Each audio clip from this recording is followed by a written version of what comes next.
This is your 420 Radio News for Tuesday, October 15th, 2013. I'm Russ Belville. North America's largest city moves to legalize pot, from Time.com. A series of bills proposed in Mexico City by legislators, planned to be filed at the end of this month, would legalize and regulate marijuana consumption. Proposals include setting up cannabis clubs to grow the herb for their members and tolerance of anyone carrying up to 30 grams, or just over an ounce, of marijuana. Leftist lawmakers say the measures would free up police to focus on serious crime and take a step toward ending the country's catastrophic drug war, which has claimed more than 60,000 lives in the past 6 years. A 2009 Mexico federal law decriminalized the possession of small amounts of drugs, including up to 5 grams, or about a sixth of an ounce of marijuana. However, police are still arresting many people with just a little over this amount, filling police stations and prisons with relatively harmless criminals. Meanwhile, the idea of cannabis clubs aims to circumvent federal laws against selling marijuana, as members would be simply paying to grow for their own use. Lawmakers are considering the idea of associations with up to 100 members who would pay a subscription and receive about 50 grams of marijuana per month.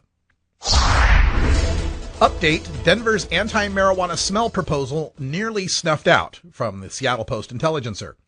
The proposed city ordinance in Denver that would recriminalize possession of marijuana in some public places and impose a year in jail and a $999 fine for marijuana smell got what seemed to be a pretty cool reception.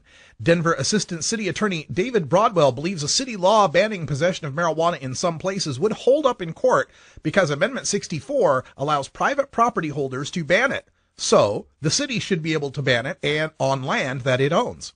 The provision for arresting people in their homes on their property because of the smell of marijuana or because someone could see them using it through their windows was called out as overreach by several council members. The city already has laws for dealing with complaints about smell invasions. One council member pointed out that police enforcing the rules in public places could fall into the same profiling traps that has led many to look on the war on drugs as being a war on minorities. New study: marijuana involved in fewer fatal wrecks than other drugs, from Seattle Post-Intelligencer. A new study looking into fatal vehicle crashes and drugs has found true what many marijuana aficionados claim about driving in pot. It's less dangerous than driving under the influence of other drugs, especially alcohol. Gua Li, the lead author of the study, said, quote, "I would say even though there are risks associated with the use of marijuana, it seems to be not as big as other drugs, like depressants, stimulants, and other narcotics," end quote. The estimated odds ratios of a fatal crash involvement associated with specific drug categories included 1.83 for marijuana, 3.03 for narcotics, 3.57 for stimulants, 4.83 for depressants, and over 13 to 1 for use of alcohol. Drivers who tested positive for both alcohol and drugs were at substantially heightened risk relative to those using neither alcohol nor drugs, with an odds ratio of 23.24 to 1. Judge overturns zoning law on medical marijuana, from MyFox Phoenix. A judge has overturned Maricopa County's zoning ordinance for medical marijuana dispensaries, ruling that the law was a transparent attempt to keep the businesses out of unincorporated areas of the county. Judge Gordon said the ordinance was written so dispensaries wouldn't be allowed because marijuana remains illegal under federal law.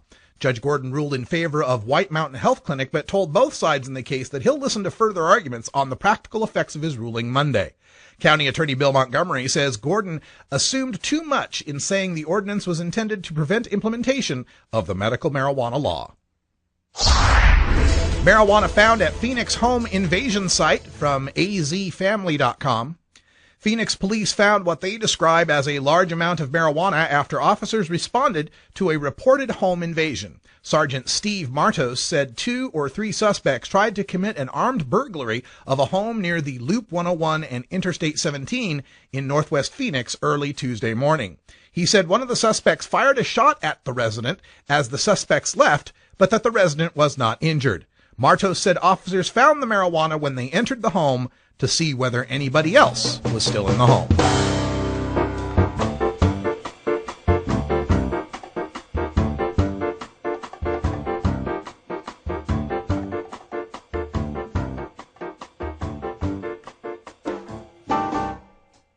This has been your 420 Radio News for Tuesday, October 15th, 2013.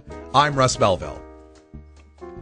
When we come back, we go behind the headlines on the story of the Utah lawmaker wanting to treat high CBD oil like hemp seed oil. You're listening to The Russ Belville Show on 420radio.org. We'll be right back.